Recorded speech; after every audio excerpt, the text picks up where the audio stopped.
ইরানে আবারও হামলা চালিয়েছে যুক্তরাষ্ট্র। এই শিরোনামটি দেখে আমি ভেবেছিলাম এটি হয়তো আগের নিউজ, আবার ভুল করে সামনে চলে এসেছে। কিন্তু না, একই ধরনের ঘটনা আবারও ঘটল। বৃহস্পতিবারের পরে একটা তাদের ভেতরে পাল্টা হামলা হয়েছিল। শনিবারে আবার একই ধরনের ঘটনা ঘটেছে। অর্থাৎ হরমুজ প্রণালী দিয়ে একটা জাহাজ যাচ্ছিল, সেটিতে ইরান হামলা করেছে বলে যুক্তরাষ্ট্র দাবি করেছে। এই ঘটনাটিকে যুক্তরাষ্ট্র এই যে যুদ্ধবিরতি চুক্তির লঙ্ঘন হিসেবে চিহ্নিত করেছে এবং এর বিপরীতে মানে প্রতিক্রিয়া জানাতে গিয়ে যুক্তরাষ্ট্র ইরানে বিমান হামলা চালিয়েছে। এই বিমান হামলায় যুক্তরাষ্ট্রের লক্ষ্য ছিল ইরানের সামরিক স্থাপনা, ইরান মাইন পুঁতে রাখতে পারে এমন সব জাহাজ, ইরানের সামরিক স্থাপনা, ইরানের আকাশ প্রতিরক্ষা ব্যবস্থা ইত্যাদি ইত্যাদি। অর্থাৎ বেছে বেছে যুক্তরাষ্ট্র ইরানের সামরিক টার্গেটে হামলা করেছে এবং এ নিয়ে কথাও বলেছেন মার্কিন প্রেসিডেন্ট ডোনাল্ড ট্রাম্প। কি বলছেন তিনি, যুক্তরাষ্ট্রের পরিকল্পনা কি, কেন ডোনাল্ড ট্রাম্প বলছেন যে মানচিত্রে ইরান থাকবে না এবং ইরানকে নিশ্চিহ্ন করে দেবে যুক্তরাষ্ট্র, এই সব বিষয় নিয়ে আলোচনা করব এই কন্টেন্টে। আসসালামু আলাইকুম সুপ্রিয় দর্শক, শুভেচ্ছা জানবেন। আমি আনোয়ার সাদি আপনাদের সঙ্গে রয়েছে। এই যে নতুন করে হামলা শুরু করার পর, দ্বিতীয় দফা হামলার পর মার্কিন প্রেসিডেন্ট ডোনাল্ড ট্রাম্প সামাজিক যোগাযোগ মাধ্যমে একটা বার্তা দিয়েছেন।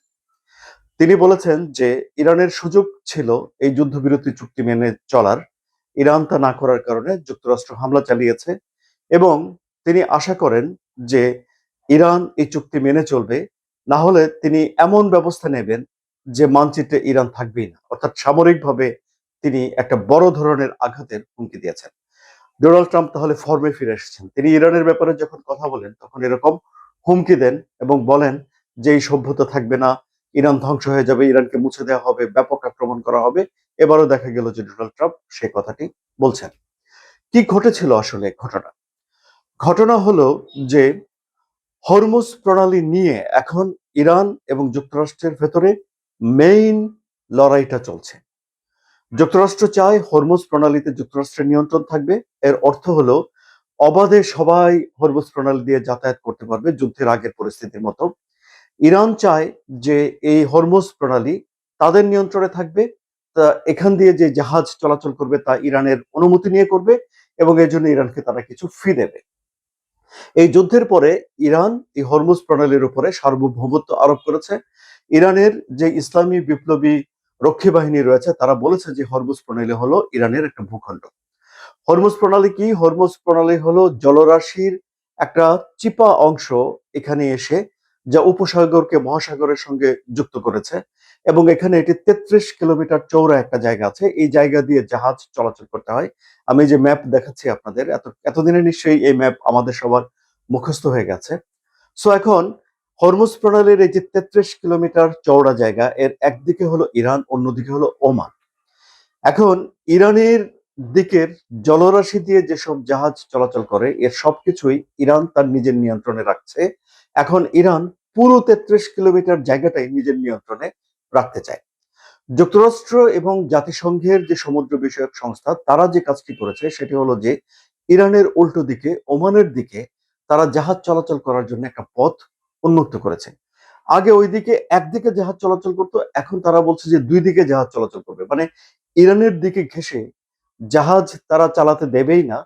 ওই দিক দিয়ে জাহাজ চলে যাবে, আসবে, চলে যাবে। অর্থাৎ হরমুজ প্রণালীর ওপরে ইরান তার অংশ নিয়ে বসে থাকবে, জাহাজগুলো ওমানের অংশ দিয়ে চলাচল করবে। অর্থাৎ ইরানের নিয়ন্ত্রণ এখানে খর্ব করা হয়ে গেল। এখন ইরান এই ব্যবস্থাটা মানতে পারছে না, ঠিক যেমনি ভাবে যুক্তরাষ্ট্র ইরানের এই নিয়ন্ত্রণটাকে মানতে পারছে না। ফলে ইরান যে কাজটি করেছে সেটি হলো যে ওই যে বিকল্প যে নতুন রুট আছে, ওই রুটে চলাচলকারী একটা তেলবাহী ট্যাঙ্কারের উপরে হামলা করে দিয়েছে।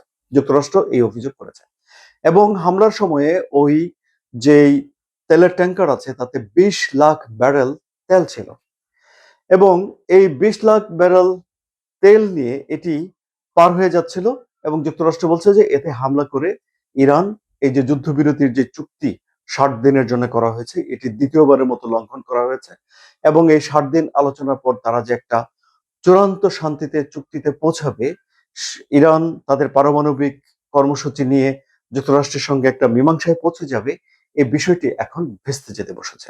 অর্থাৎ এই যে যুদ্ধবিরতি সত্যিকার অর্থে হবে কিনা এ নিয়ে একটা বড় ধরনের সংশয় দেখা দিয়েছে, ওখানে একটা উত্তেজনা চলছে।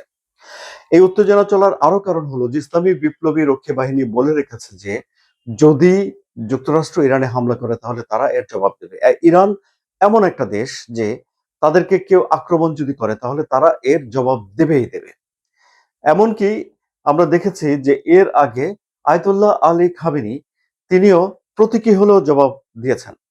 এমনকি ইসরায়েলে, এমনকি আমেরিকান ঘাঁটিতে তখন ইরানের মিসাইল পাঠিয়ে দিয়েছিলেন। আর এখন তো যুদ্ধের সময় তো যুক্তরাষ্ট্রকে এক হাত দেখে নেওয়ার জন্য অ্যাসিমেট্রিক একটা যুদ্ধের পদ্ধতি তারা করে নিয়ে ব্যাপক লড়াই করেই যাচ্ছে। সুতরাং দেখা যাচ্ছে যে সত্যিকার অর্থেই এই হরমুজ প্রণালীর নিয়ন্ত্রণ নিয়ে এখন মধ্যপ্রাচ্যে আবারও নতুন করে উত্তেজনার পারদ চড়চড় করে চড়ছে এবং ডোনাল্ড ট্রাম্প এখন ইরানকে মানচিত্র থেকে নিশ্চিহ্ন করে দেওয়ার হুমকি দিচ্ছেন। ইরানও ছেড়ে দেওয়ার পাত্র নয় এবং তারা যদি এই হরমুজ প্রণালীর নিয়ন্ত্রণ হারিয়ে ফেলে তাহলে যুক্তরাষ্ট্রের সঙ্গে তাদের এই যে লড়াই করার সক্ষমতা অনেকখানি কমে যাবে। যুক্তরাষ্ট্রকে এবং ডোনাল্ড ট্রাম্পকে বেকায়দায় ইরান ফেলেই দিতে পেরেছে এই হরমুজ প্রণালী নিয়ন্ত্রণ করে। কারণ হলো যে হরমুজ প্রণালী দিয়ে বিশ্বের যত তেল পরিবাহিত হয় তার 1/5 20% আসা যাওয়া করে। যত সার বিশ্বে পরিবাহিত হয় তার 1/3 এখান দিয়ে পরিবাহিত হয়। ফলে এই হরমুজ প্রণালী ইরান বন্ধ করে দিয়ে বিশ্বের অর্থনীতিতে ব্যাপক পরিমাণে চাপ তৈরি করতে পেরেছে। ওই চাপ যুক্তরাষ্ট্রের অর্থনীতি, বিশ্বের অর্থনীতিতে প্রভাব ফেলেছে এবং যুক্তরাষ্ট্রের ভেতরে তেলের দাম বেড়ে গেছে। ফলে মার্কিন প্রেসিডেন্ট দেশের ভেতরে এবং দেশের বাইরে এক ধরনের চাপে রয়েছে। এটি হলো একটা বেকায়দা অবস্থা। আর দ্বিতীয় বেকায়দা অবস্থা হলো যে মধ্যপ্রাচ্যের দেশগুলোকে যুক্তরাষ্ট্র যে নিরাপত্তা দিয়ে আসছিল, সেই যুক্তরাষ্ট্র যদি হরমুজ প্রণালীতে তাদের তেল রপ্তানি নির্বিঘ্ন করতে না পারে, যুক্তরাষ্ট্র যদি তাদের জাহাজগুলোকে নির্বিঘ্নে পারাপার করতে না পারে, তাহলে যুক্তরাষ্ট্র যে নিরাপত্তার নিশ্চয়তা দিচ্ছিল সেই নিরাপত্তার নিশ্চয়তা প্রশ্নবিদ্ধ হয়ে পড়ে। সুতরাং যুক্তরাষ্ট্রের জন্য হরমুজ প্রণালী যেমনি দখলে রাখা দরকার, ইরানও তেমনি জয়ী থাকার জন্য হরমুজ প্রণালী দখলে রাখা দরকার বলে মনে করে। ফলে এখন লড়াইটা পারমাণবিক কর্মসূচির থেকে ফোকাস সরে আসে এখন ইমিডিয়েট ভিত্তিতে হরমুজ প্রণালী কে নিয়ন্ত্রণ করতে পারবে সেখানে এসে থেমে আছে। এই হলো পরিস্থিতি। আলোচনা কেমন লাগলো? যদি ভালো লাগে তাহলে সাবস্ক্রাইব করে চ্যানেলের সঙ্গে থাকুন এবং আপনারা কি মনে করেন যে ফাইনালি এই নিয়ন্ত্রণ কার হাতে থাকবে? ইরান কি নিয়ন্ত্রণ ধরে রাখতে পারবে, নাকি যুক্তরাষ্ট্র এই নিয়ন্ত্রণ ইরানের কাছ থেকে ছিনিয়ে নিতে পারবে? আপনাদের মতামত কমেন্টে জানান। আলোচনা ভালো লাগলে সাবস্ক্রাইব করে চ্যানেলের সঙ্গে থাকুন। ধন্যবাদ সবাইকে।